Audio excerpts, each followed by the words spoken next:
Il était une fois un homme perplexe face aux additifs alimentaires. C'était en 1964. Eh bien, Nicolas, ça ne va pas l'appétit? Non, non. Comment voulez-vous que ça aille? Je viens de lire, là, on va encore ajouter un autre produit chimique, peut-être au pain, le monostéarate. Et pourquoi faire? Pour l'empêcher de durcir, comme si ça ne suffisait pas. Le vin avec des colorants, la salade avec des engrais chimiques. Mais ça n'est plus possible. Oui, la liste des produits chimiques qu'on ajoute à l'alimentation augmente tous les jours. Mais est-ce qu'il faut vraiment croire tout ce qu'on dit au sujet du danger de ces produits chimiques? Bonjour. Allez, mes chefs de rang. Allez, c'est parti. Dans cette école primaire de Nancy, en Lorraine, la leçon du jour a l'air ludique. Pas grave. Alors, je vous ai dit qu'on allait faire 3 ateliers cuisine. Mais l'enseignante va s'attaquer à un problème très sérieux. Stéphanie Mansuy dénonce depuis plusieurs années les effets néfastes de certains additifs alimentaires, notamment sur les enfants. Aujourd'hui, elle apprend à ses élèves à concocter des flancs au chocolat, mais sans aucun produit chimique, contrairement à ceux qu'ils ont l'habitude de manger dans les gâteaux industriels et les bonbons. Alors, je vais quand même vous lire ce qu'il y a dedans vite fait, juste pour le fun. Des fois que ça vous donne plus envie d'en manger. Alors, dedans, en fait, il y a un truc qui s'appelle du dextrose. Vous savez ce que c'est dans la nature, le dextrose? Bah, moi non plus, parce que ça n'existe pas dans la nature. Après, il y a un truc qui s'appelle acide citrique. Alors, celui-là, c'est en fait du faux citron. Dans les recettes de Stéphanie, du vrai citron et surtout pas de colorant ni d'arôme. C'est bon? Ces saveurs nouvelles ne plaisent pas toujours. Ça ne fait pas du tout celui-là. Il y a de la poudre. Mais Stéphanie ne renonce pas. Car son combat contre les additifs, elle le mène avant tout pour son fils. Anakin était victime d'épisodes hyperactifs. Persuadée qu'ils étaient liés aux produits chimiques contenus dans les aliments, Stéphanie a tout supprimé et ça a marché. Dans votre cuisine, il n'y a pas un seul additif alimentaire? Ah non, Non. pas du tout. Vous pouvez regarder tout. Tout est, le chocolat, il est sans arôme. Les céréales, elles sont sans arôme. Le gâteau de Tous les gâteaux dedans sont sans additifs. Les pâtes de fruits aussi. Il y a 5 ans, Stéphanie a remarqué qu'à chaque fois que son fils mangeait des bonbons et des gâteaux industriels, il devenait incontrôlable. Et quand cela arrive encore par accident, la conséquence est toujours la même. En fait, je vois quand Anakin mange quelque chose qui réagit dans son corps. Alors, je ne sais pas toujours ce qu'il a mangé, mais je le sais. Et d'ailleurs, ce qui est drôle, c'est que sa maîtresse, il y a 2 jours, l'a eu en soutien. Et elle m'a dit, j'ai pas reconnu ton fils. Je lui dis, en fait, à midi, il a mangé un cookies industriel. Et je pense que dedans, il y avait des produits. Alors là, c'était pas énorme comme truc parce qu'il en a mangé un bout, donc ça va. Mais quand il en mange toute la journée, il sait plus contrôler, il sature. C'est quand même marqué sur les paquets de colorants qu'on achète dans le commerce, risque d'hyperactivité chez l'enfant. C'est marqué, hein. Il y a une astérix. Effectivement, pour ces colorants alimentaires que l'on trouve communément dans nos placards, voici ce que l'on peut lire. Peut avoir des effets indésirables sur l'activité et l'attention chez les enfants.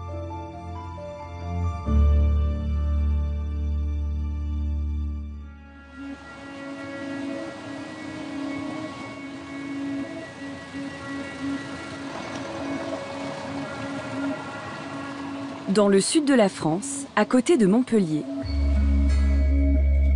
un médecin lutte depuis de nombreuses années contre les additifs alimentaires. Laurent Chevalier est chef de l'unité nutrition de cette clinique. Il confirme les intuitions de Stéphanie, l'enseignante persuadée que les additifs rendent son fils hyperactif. Il y a un certain nombre d'additifs pour lesquels on a des interrogations. On a par exemple des colorants qui sont considérés comme assez suspects, ces colorants-là. On a des conservateurs, le E210 à E213, qui aussi pourraient favoriser en association avec les colorants une hyperactivité chez les enfants. Le E320, c'est tout à fait étonnant. C'est un antioxygène. Cet antioxygène est classé cancérogène 2B. Cet antioxygène, qui empêche les sauces ou les yaourts de noircir, est peut-être cancérigène d'après le Centre international de recherche sur le cancer. Pourtant, il est autorisé dans notre alimentation et ce n'est pas le seul problème pour ce médecin. Il faut bien comprendre une chose, c'est que les normes ne tiennent pas compte d'un grand nombre de paramètres, ne serait-ce que celui dont on parle de plus en plus maintenant, dit l'effet cocktail, c'est-à-dire les associations entre additifs entre eux. C'est quoi l'effet cocktail? C'est-à-dire que on peut analyser un effet pour un additif, mais on ne sait pas quel est l'effet pour 2 additifs lorsqu'ils sont dans le même aliment, ou 3 additifs. Et donc, on a beaucoup d'interrogations par rapport à ça, et ça, c'est très mal étudié. Aujourd'hui, les consommateurs veulent en savoir plus. Le médecin est invité partout en France. 2 à 3 fois par mois, il donne bénévolement des conférences sur les dangers des additifs. À travers le monde, partout où on a mis de côté une alimentation traditionnelle et on s'est tourné vers une alimentation industrielle, eh bien partout, on a eu l'émergence de différents types de maladies, un type de diabète, d'obésité, d'allergie, d'infertilité. Et je ne suis pas de ceux qui disent que tout ce qu'il y avait avant, c'est formidable, extraordinaire, mais on ne peut pas laisser se développer toutes ces substances comme ça sans réagir. Et moi, j'ai été, si vous voulez, sensibilisé, tout jeune médecin, à un problème qui avait été extrêmement aigu, qui avait été l'affaire du sang contaminé. Et je me souviendrai toujours des magistrats qui expliquaient lors de les interventions, lors des procès, que quand on sait quelque chose, quand on a un doute sur quelque chose, c'est de notre devoir d'agir.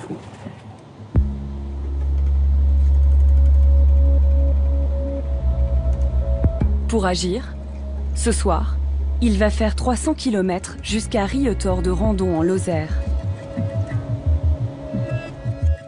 Il est invité par la municipalité. Et pour écouter les conseils du médecin, la salle est comble. Faites attention à choisir des produits qui ne contiennent pas plus de 3 additifs, 3 grands E. Mais moins vous prendrez ces substances chimiques de synthèse, mieux ce sera pour vous. Les additifs alimentaires sont arrivés avec l'alimentation industrielle dans les années 60. Oui, c'est un problème important que celui des produits chimiques qui, de plus en plus souvent, sont ajoutés à notre alimentation. Nés dans les cornues des chimistes, les produits de synthèse utiles aux industries de l'alimentation se chiffrent aujourd'hui par milliers. Sont-ils tous réellement indispensables? Pour venir en aide à des aliments transformés qui manquaient parfois de goût, de couleur ou qui ne se conservaient pas bien dans le temps, les industriels ont commencé à ajouter ces substances. Il y en a aujourd'hui plus de 300 autorisés sur le marché. Mais les additifs n'ont pas toujours été chimiques. Au départ, ils étaient naturels et ils sont utilisés par l'homme depuis des siècles.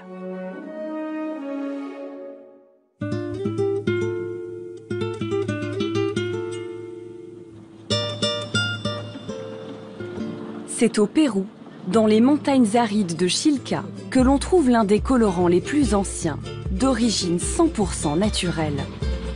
Le carmin, connu pour sa couleur rouge, se trouve dans ces immenses champs de cactus. Il ne s'agit pas d'une plante, mais d'un insecte. Cette petite chenille, appelée cochenille, est récoltée sur ces cactus et elle se retrouvera bientôt dans nos assiettes. C'est la cochenille mature. Il y a la cochenille adulte, celle qu'on récolte, la plus grande. Et le reste, ce sont des larves qu'on laisse. Et ça, si tu l'écrases, ça va exploser et le carmin va sortir. La couleur rouge du carmin qui est dedans. Tu vois? C'est ça la couleur du carmin. La couleur rouge vient de la sève du cactus. La cochenille s'en nourrit, puis elle est récoltée. Avant, c'était seulement pour teindre les tissus, jusqu'à ce qu'ils découvrent que ça pouvait aussi se manger. Maintenant, c'est industrialisé et on l'utilise dans différents types d'aliments. Pour donner de la couleur aux boissons, à la viande, aux yaourts, même dans les boissons gazeuses, ils mettent du carmin. Pour rendre nos tissus, mais aussi nos boissons, nos viandes ou nos yaourts plus rouges, jusqu'à 12 kilos de cochenilles sont récoltés ici chaque jour. Les insectes sèchent ensuite au soleil pendant 72 heures, avant de prendre la route pour Lima, la capitale. C'est ici que les insectes sont transformés en colorants, le E120, le carmin de cochenille. Nous sommes dans l'usine de Carlos Sarmiento, le premier exportateur du pays. Chaque jour, 3 à 4 tonnes de cochenilles séchées arrivent ici. On ne reconnaît pas les cochenilles, là? Non, on ne reconnaît pas l'animal, car c'est un insecte qui n'a quasiment pas de pattes. Comme vous voyez, on dirait presque une petite pierre quand il est sec.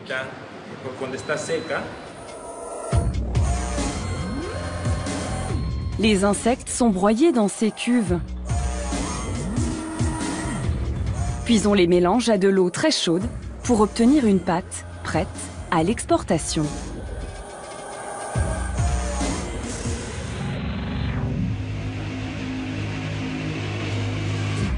Aujourd'hui, ce colorant est toujours utilisé partout dans le monde, et en France notamment.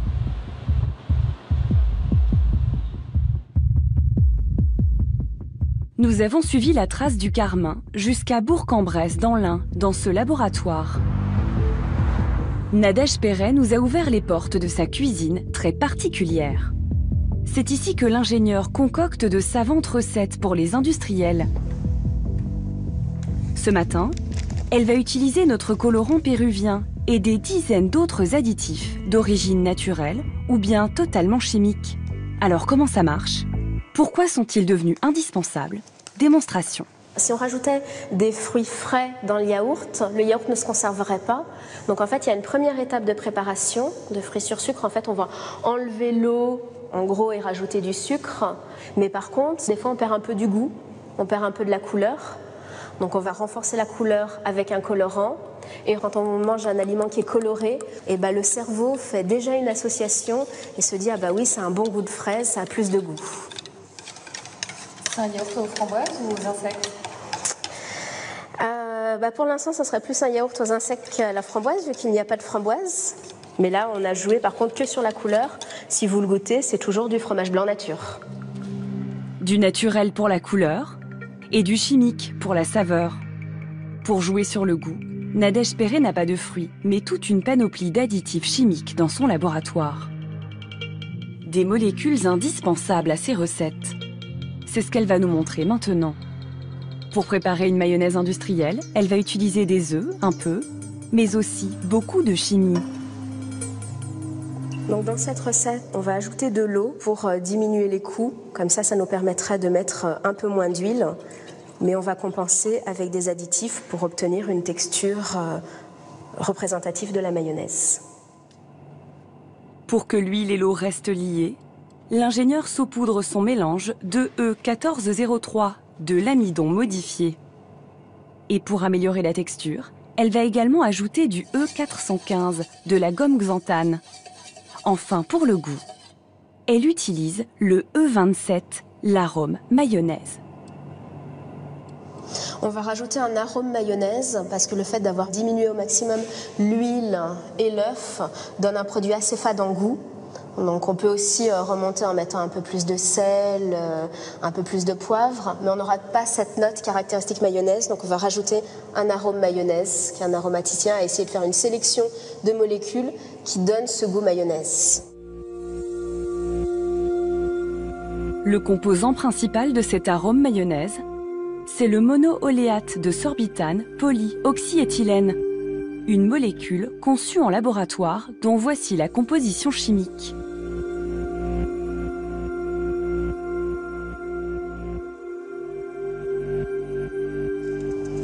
Avec ces 3 petites gouttes d'arôme, on va vraiment obtenir un produit différent en termes de goût. L'industriel, s'il utilise les additifs, ça va être pour réduire les coûts, mais ça va être aussi et surtout d'un objectif d'augmenter la durée de vie du produit, d'un point de vue sanitaire, moins de bactéries, moins de levures et moisissures, et puis que le produit se conserve sa texture, conserve sa couleur, conserve son goût dans le temps. Les produits utilisés par l'ingénieur sont considérés inoffensifs, mais certains posent question. Ce sont les additifs chimiques dans lesquels on retrouve des nanoparticules, des particules invisibles à l'œil nu. Ces additifs sont très décriés aujourd'hui. Moi, je suis inquiet actuellement. Vous êtes inquiet ? Je suis inquiet parce qu'on voit... En mars 2015, le député vert José Bové appelle au boycott du E171, un additif qui contient justement ces mystérieuses nanoparticules. Alors, je sais que chaque fois que je viens, j'amène un petit cadeau. Oui. Là, j'amène 2 trucs. Je fais de la pub. Hollywood, vous connaissez, tout le monde connaît. Ça aussi. Voilà. M&M's, ouais. Là-dedans, il y a un, on le voit pas marqué, c'est tout petit. Il y a marqué E171. Oui. Là, pareil, E171. Attention, le dioxyde de titane. Exactement. Ce sont des nanoparticules. Alors, on trouve ça dans des raviolis, on retrouve ça dans des plats préparés. Donc, E171, attention. Ah, moi, je dis aux gens qui nous regardent, boycottez déjà ces produits. Vous n'avez pas besoin de bouffer cette merde. C'est un M&M, c'est boycotter. Le E171, ou dioxyde de titane, c'est un colorant blanc. Il est utilisé dans ces chewing-gums, ces bonbons, ou ce gâteau par exemple. On le trouve également dans la peinture blanche et même dans notre dentifrice et notre crème solaire. À la base, il s'agit d'un minerai présent dans la nature sous cette forme. Le titane est utilisé dans les montres, les ordinateurs ou les avions pour sa résistance à l'érosion. Le dioxyde de titane est quant à lui le meilleur des pigments blancs. Et pour transformer ce minerai en poudre, de l'acide est versé sur la roche, puis elle est broyée en particules très fines. Parmi elles, certaines seront ultra fines, invisibles à l'œil nu. Ce sont les fameuses nanoparticules. Et si elles sont tant décriées aujourd'hui, c'est parce que rien ne nous indique leur présence dans nos assiettes.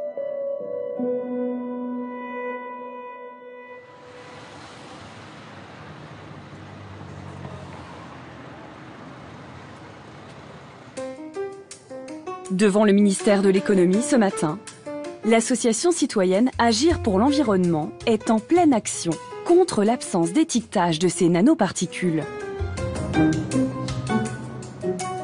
Depuis 2015, une réglementation européenne impose aux industriels de les mentionner clairement sur les étiquettes en indiquant nano dans la liste des ingrédients. Cette association a écumé plus d'une vingtaine de supermarchés et n'a pas trouvé une seule mention nano. On a beau chercher, ça fait des mois et des mois qu'on regarde les étiquettes dans les supermarchés, on n'a toujours trouvé aucun produit avec la mention nano dans la liste des ingrédients. Ça fait pourtant 2 ans que c'est une obligation européenne. On n'a trouvé aucun. C'est quand même bizarre. Dans leur caddie, 200 produits suspectés de contenir ces fameuses nanoparticules. Des bonbons, des gâteaux, du café, des soupes, des raviolis. Pour eux, informer le consommateur est une question de santé publique. Il y a des scientifiques qui comparent les nanos à l'amiante. Les fétailles, c'est des toutes petites substances et du coup, elles peuvent beaucoup plus facilement rentrer dans le corps. Et en plus, c'est des substances petites, certes, mais très puissantes, très réactives, très mobiles. Et les effets, on les a très peu évalués. Pourtant, on les a déjà diffusés à grande échelle dans les assiettes des Français. Ça, c'est pas normal. L'association accuse les pouvoirs publics d'inaction. Car si l'obligation d'indiquer la présence des nanomatériaux dans la liste des ingrédients est entrée en vigueur en 2015, un an après, la répression des fraudes en charge des contrôles n'avait toujours pas commencé à analyser ces produits suspects. Face à cette lenteur, Magali et ses collègues ont décidé de prendre les choses en main. Cette petite association est la seule en France à se battre pour un étiquetage des nanoparticules. À chaque action, ils ne sont qu'une poignée, mais ils sont bien décidés à accumuler des preuves solides. Pour cela, ils partent régulièrement à la recherche de produits suspectés de contenir ces nanoparticules et ils ne sont pas difficiles à trouver. Là, il y en a. Je sais qu'il y en a. E171, du dioxyde de titane. Alors là, c'est gavé. Voilà, c'est soit écrit sous forme de code, comme ça, E171, soit c'est écrit en toutes lettres dioxyde de titane. Oh, putain, il y a du E171 sur tous les trucs. Il y a le E171, le dioxyde de titane, mais aussi le E551, le dioxyde de silice. Un anti-agglomérant que l'on trouve dans le café, le sel, le sucre ou les soupes. Et là, poule au pot, E551, donc anti-agglomérant, dioxyde de silice. E551, encore un. On est à 3 soupes. Par les Israéliens. Les additifs suspects sont partout, mais la mention nano, nulle part.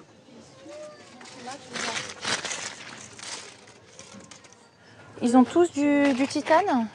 Ah ouais, E161. Il y a de très fortes chances pour qu'ils contiennent aussi des nanoparticules, donc, et ça devrait être indiqué. Donc, juste avant le E171, on devrait avoir la mention nano entre crochets. Dans les 10 précédents supermarchés qu'ils ont contrôlés, le constat a été identique. Pourquoi vous faites tout ça? Parce qu'on veut de la transparence, parce qu'on veut de l'information, parce qu'on veut du respect de la santé publique. Et qu'à un moment donné, il y en a marre d'être des cobayes. C'est l'omerta. Et malheureusement, nous, petite association, on doit faire ce boulot-là. Et on a du mal à faire confiance à nos pouvoirs publics. Donc on espère, avec notre action modeste, alerter les pouvoirs publics pour qu'eux, après, fassent le boulot. Ces produits, ils vont maintenant les faire analyser. Pour ça, l'association va en envoyer 6 au LNE. Le Laboratoire national de métrologie et d'essais est l'un des seuls laboratoires capables de détecter la présence des nanoparticules aujourd'hui. Nous nous y sommes rendus pour avoir les résultats. Introduire le chewing-gum. C'est l'ingénieur Nicolas Feltin qui va procéder aux analyses, en commençant par ce chewing-gum. Donc, on va mélanger ce chewing-gum avec de l'eau et on va voir assez rapidement que l'eau va prendre une coloration blanche.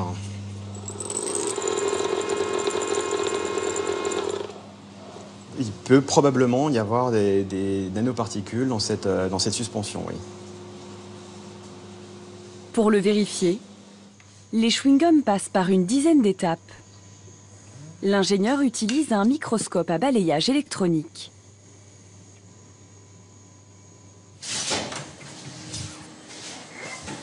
Sur son écran, le dioxyde de titane contenu dans le chewing-gum apparaît. Et on aperçoit ces tout petits éléments, les fameuses nanoparticules. On les voit bien là, si vous voulez, là. Elles sont où? Déjà, on en a identifié une qui est ici. Il y en a probablement une qui est ici. On va la mesurer pour voir combien elle fait.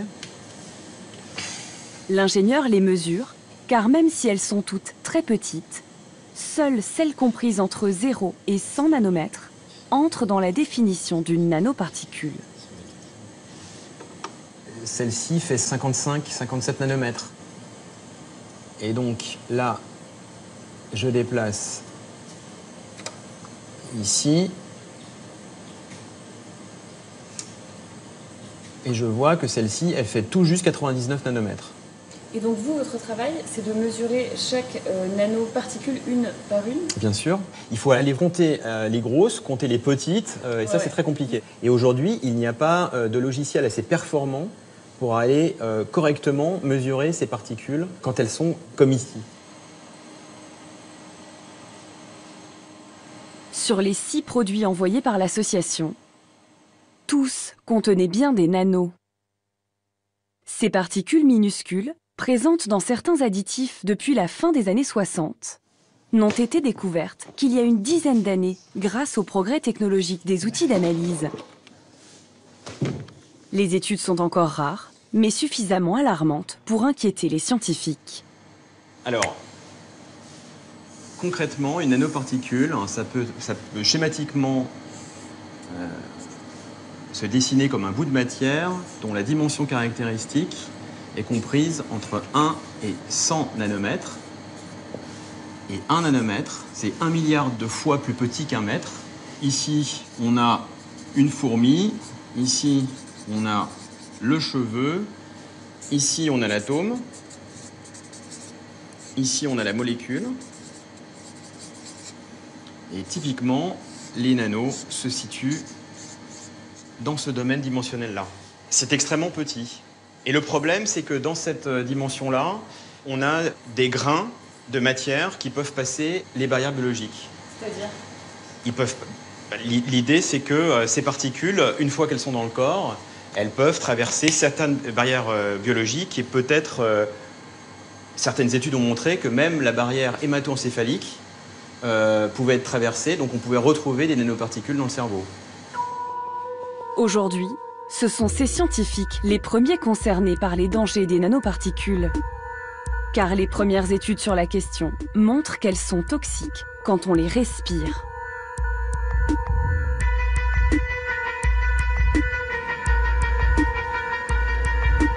À l'université Paris Diderot, on étudie les risques des nanoparticules depuis plusieurs années.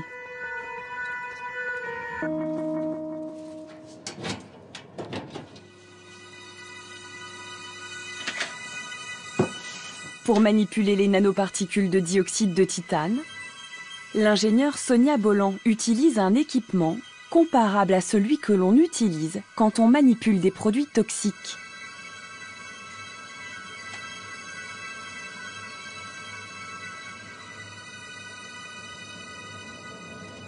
Et pourquoi vous portez un masque et vous travaillez sous une hotte? Donc ça c'est par mesure de précaution. Il faut en fait se protéger pour ne pas inhaler ces poudres. Car lorsqu'elles sont inhalées, les particules sont si petites qu'elles pénètrent très loin dans notre organisme. Ici en noir, on retrouve des nanoparticules de dioxyde de titane à l'intérieur des cellules. Après inhalation de nanoparticules, celles-ci peuvent traverser la barrière respiratoire pour se retrouver après dans d'autres organes secondaires. Et on voit après 24 heures que ces particules se trouvent à l'intérieur de la cellule. Dans les expériences conduites sur des animaux, des nanoparticules ont été retrouvées dans le cerveau, le foie et le cœur. Ici, les études sont menées par Franceline Marano, une professeure de toxicologie émérite, spécialiste des nanos. Pour elle, le danger est bien là. Nous avons montré avec des nanoparticules de dioxyde de titane que ça provoquait un stress cellulaire qui conduit à de l'inflammation.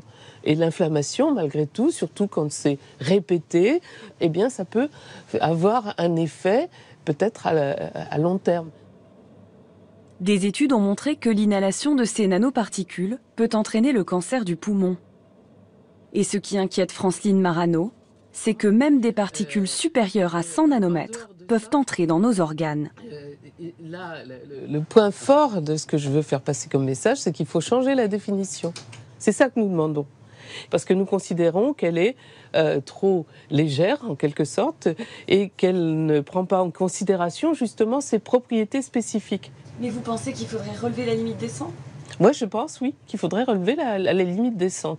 On pourrait aller très facilement jusqu'à 200 nanomètres pour l'évaluation du danger et des risques pour les populations.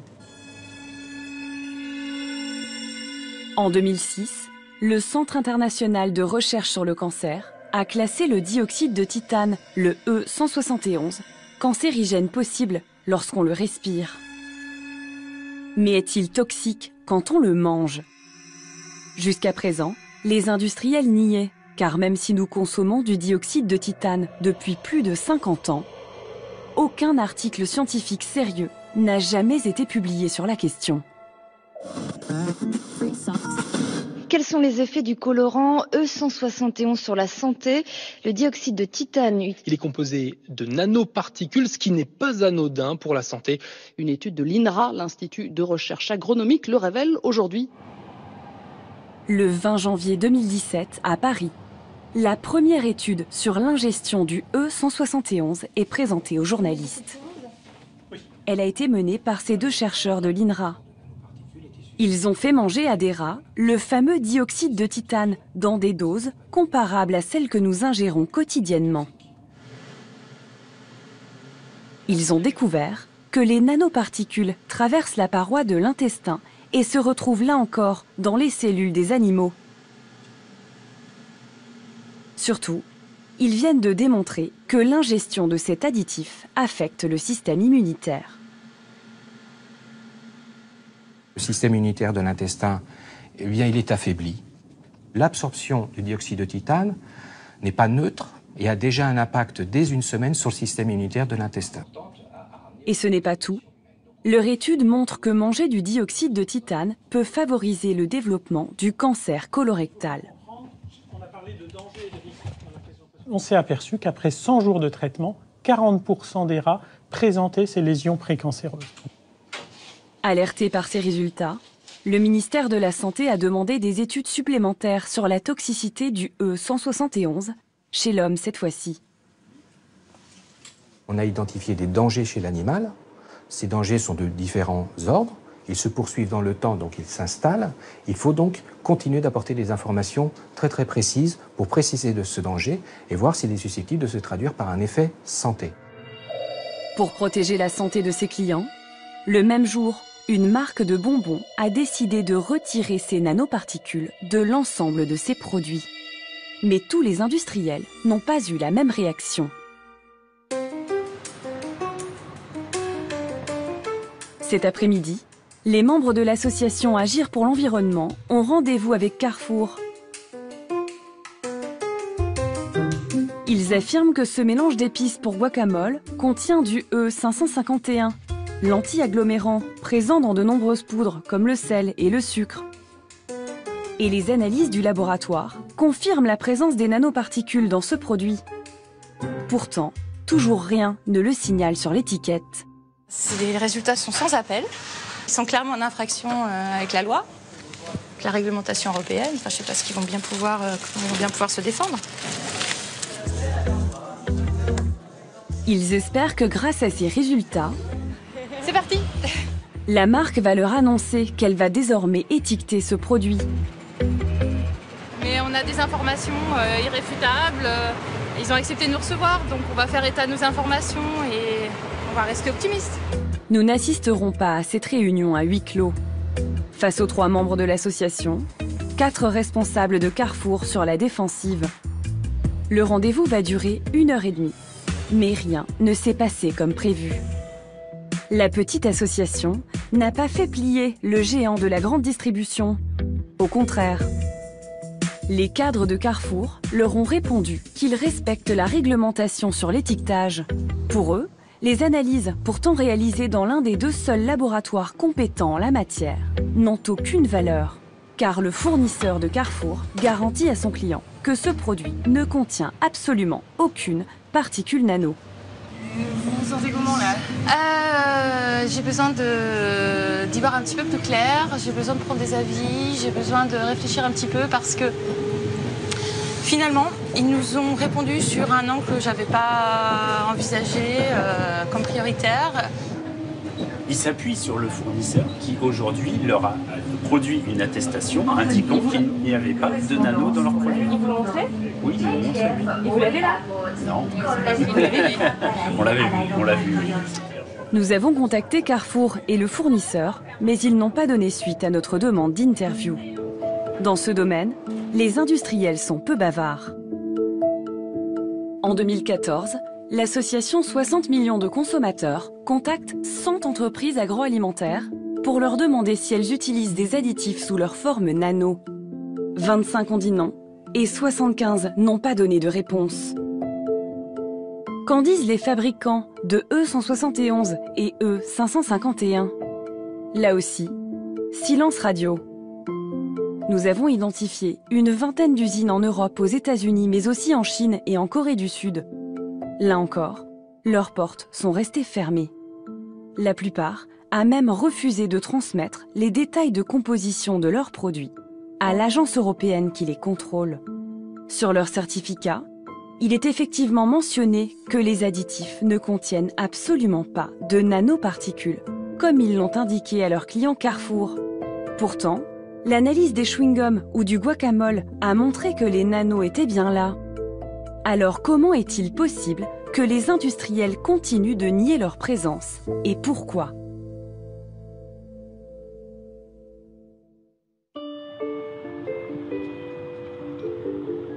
Dès le départ, les industriels ont tout fait pour que la loi sur l'étiquetage n'existe pas. La bataille s'est passée à Bruxelles. Elle a opposé le Parlement européen au lobby des industriels. C'est là que nous avons rencontré ce chercheur spécialiste en lobbying. Observateur critique du fonctionnement des institutions européennes, Martin Pigeon organise régulièrement des visites pour faire comprendre le rôle des groupes de pression, ces lobbies, dont le travail consiste à influencer ceux qui font les lois.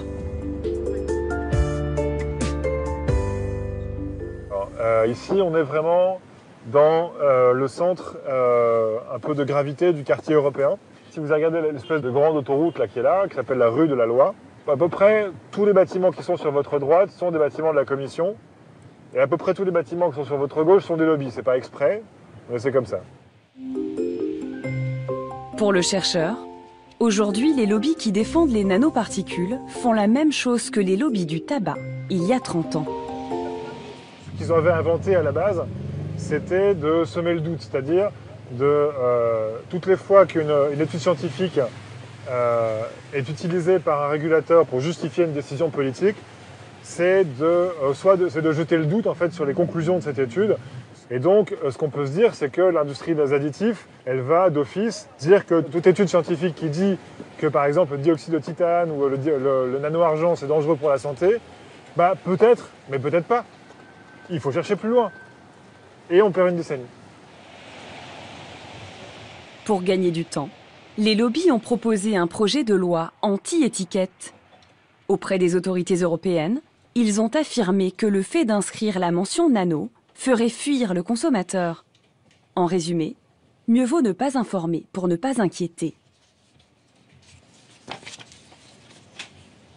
Et alors, évidemment, le souci du lobby, c'est de dire, oui, mais attendez, si on étiquette, il va y avoir une présomption de risque. Et donc, il ne faut pas inquiéter inutilement les consommateurs. C'est vraiment pas la peine de faire ça. Ça va être discriminatoire pour nos produits. Ce qui est une trahison pure et simple de l'esprit de la directive qui est d'informer le consommateur sur qu'est-ce qu'il est en train d'acheter. Michèle Rivasi est eurodéputée Vert. Elle s'est battue contre ce projet anti-étiquetage. Elle rencontre souvent les lobbies au Parlement. Et voici comment elle décrit leur stratégie dans le domaine des nanoparticules. J'ai très peu vu les lobbies. Sur quoi? Sur les nanoparticules. En fait, ils ont fait un travail en douce pour qu'il y ait le moins d'informations possible vis-à-vis des députés européens. Et comme ça, il n'y a pas eu une alerte. Et donc, ils ont pu faire passer leur amendement sans problème.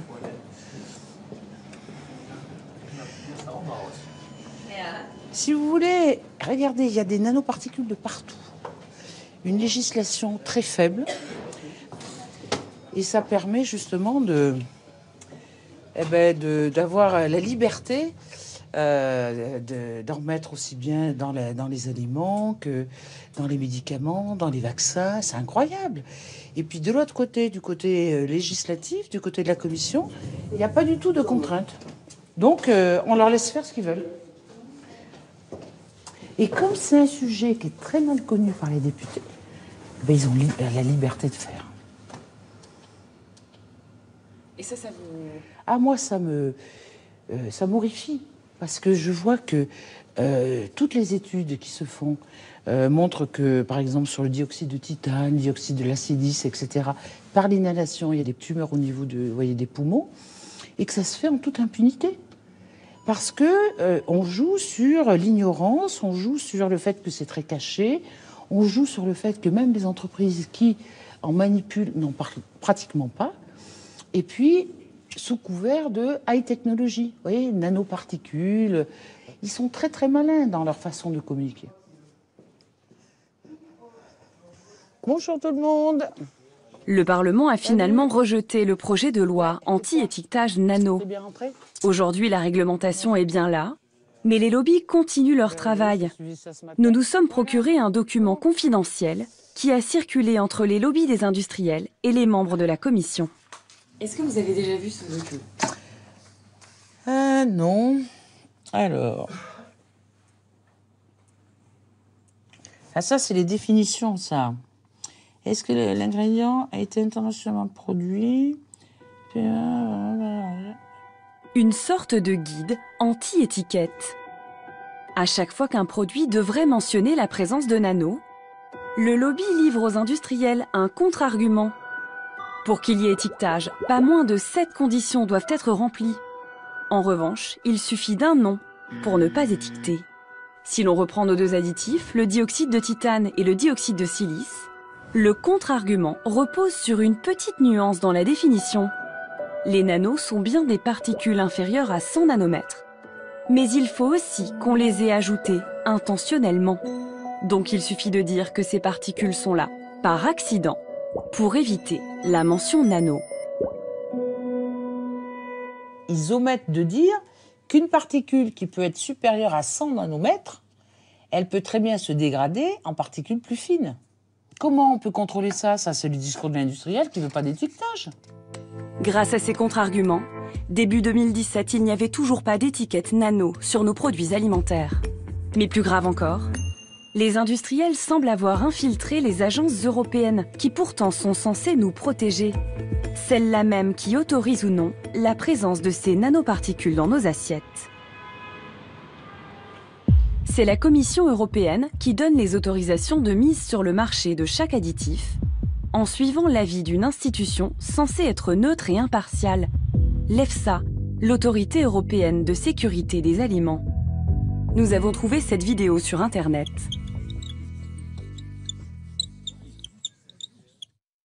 Bonjour, je m'appelle Duke Dodkin et je suis l'avocat de l'Agence européenne de sécurité des aliments. L'avocat souligne les valeurs de l'agence. Des valeurs fondamentales comme la réactivité, l'excellence scientifique, l'indépendance, l'ouverture et la transparence. Malgré cette transparence affichée, là encore, nous n'avons pas obtenu l'autorisation de filmer l'évaluation d'un additif. Alors nous avons enquêté pour vous expliquer comment ça marche. L'EFSA est basée à Parme, en Italie. Pour chaque additif, elle évalue la quantité qu'on peut avaler chaque jour, sans risque pour notre santé. Pour cela, elle réunit un panel de scientifiques. Ces experts ne travaillent pas en laboratoire. Ils lisent les rapports des fabricants. Et parfois, d'autres études publiées sur la question. C'est notamment le lobby de l'industrie chimique qui a fourni le dossier du E171 à l'EFSA. En septembre 2016, l'agence a conclu pour la seconde fois que cet additif ne pose aucun problème. On a voulu filmer les experts de ce panel. Mais là encore, c'était non. La transparence, l'ouverture, l'indépendance. Le problème vient peut-être du fait que cette indépendance, justement, a été plusieurs fois remise en question. En 2012, le Parlement européen a même bloqué le budget de l'EFSA, car il y avait trop de conflits d'intérêts parmi ses experts.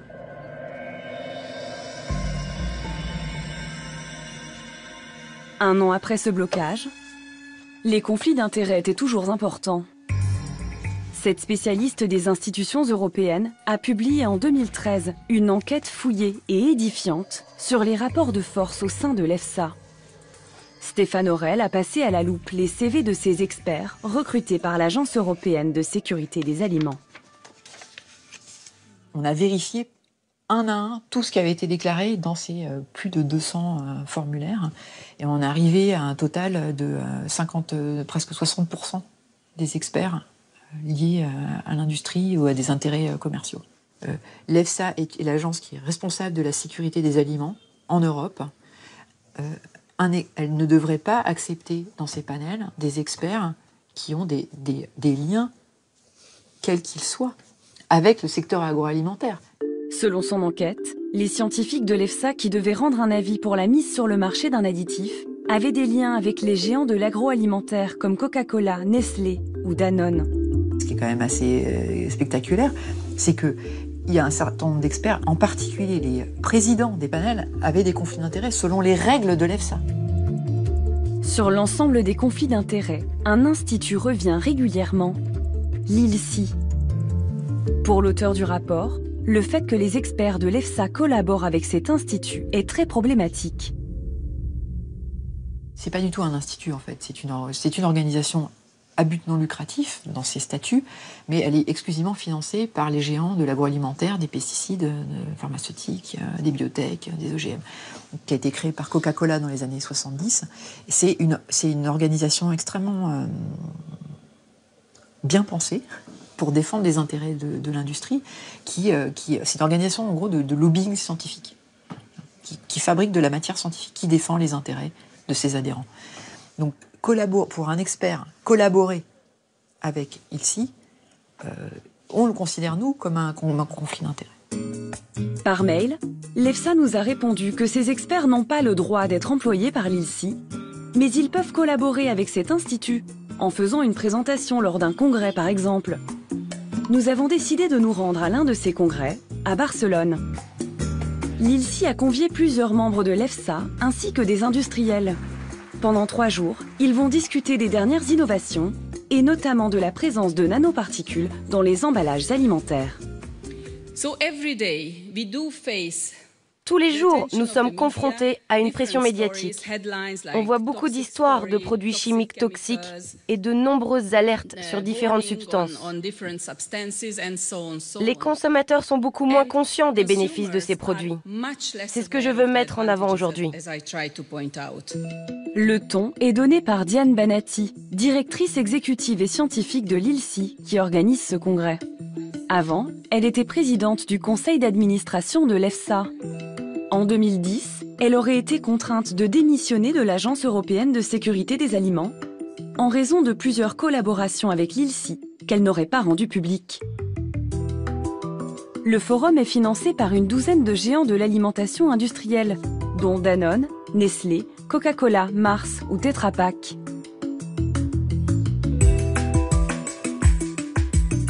Plusieurs membres actuels de l'EFSA sont présents. Mais sur ce document que nous a remis l'organisation, 2 ont indiqué ne pas vouloir être filmés ni approchés par les journalistes. L'un d'entre eux est sur scène. Nous préservons son anonymat à sa demande. Il fait une présentation pour l'ILSI. Il travaille également pour un centre de recherche financé en partie par des industriels. Il va accepter de nous parler, anonymement toujours. Nous lui demandons s'il voit là un conflit d'intérêts. Vous comprenez que vous pourriez être influencé par des industriels qui, eux, n'ont pas les mêmes intérêts que le consommateur? Non, je ne vois pas ce que vous voulez dire. Je pense que nous allons arrêter maintenant. On avait dit une question ou 2. C'est finalement un autre collaborateur de l'EFSA qui acceptera, sous couvert d'anonymat là encore, de nous en dire plus. Dès qu'il y a des experts qui sont issus d'autres organismes que les centres de recherche, par exemple ceux qui viennent des centres techniques, etc., là c'est vrai qu'il y a des gros problèmes de conflit d'intérêts, parce que eux, le budget de leur organisme dépend des interactions qu'ils ont avec les industries, et c'est là que le problème arrive. Bien sûr qu'ils sont plus influencés par l'industrie. Vous le sentez, vous? Mais bien sûr que je le sens. Et d'ailleurs, ça a été source de certains conflits, c'est clair, quoi. Ils sont aussi beaucoup plus, compréhensif, conciliant entre guillemets ce que l'industriel, là où l'industriel veut arriver. Malgré les rapports et les enquêtes qui s'accumulent, les liaisons dangereuses entre industriels et agences européennes n'ont pas cessé. Voici sans doute pourquoi les additifs contenant des nanoparticules sont jusque-là passés à travers les mailles du filet. Pour certains, notre nourriture quotidienne est à ce point trafiquée que nous nous empoisonnons lentement tous les jours. Les industriels de l'alimentation protestent et affirment qu'il n'en est rien et que leurs produits sont sans danger. Qui faut-il croire? Qui croire? Les lobbies, les industriels, les agences européennes qui décident sur des rapports aux origines douteuses, ou de petites associations qui se battent avec leurs faibles moyens? Les scientifiques se sont saisis du dossier et ont fait un peu plus de lumière dans toute cette opacité savamment entretenue. Les révélations ne font que commencer. Le consommateur, mieux informé, est devenu suspicieux. Alors certains ont compris qu'il fallait parier sur le coup d'après. Cette année, à ce salon de l'agroalimentaire, la mention tendance sur les étiquettes, c'est le sans. Sans gluten, sans OGM, mais aussi sans colorant, sans conservateur, sans arôme. Avec un nouveau venu, le Clean Label, un label propre, avec le moins d'additifs possible. Vraiment sans et vraiment clean, nous ne le savons pas encore. Mais que ce soit pour surfer sur la tendance, ou se prémunir d'un futur scandale sanitaire, plusieurs grandes enseignes françaises et américaines ont annoncé elles aussi le retrait du E171, le dioxyde de titane, de tous leurs produits. En attendant, quand on essaie de supprimer les additifs chimiques et les nanos de son alimentation, il ne reste pas grand-chose au fond du frigo.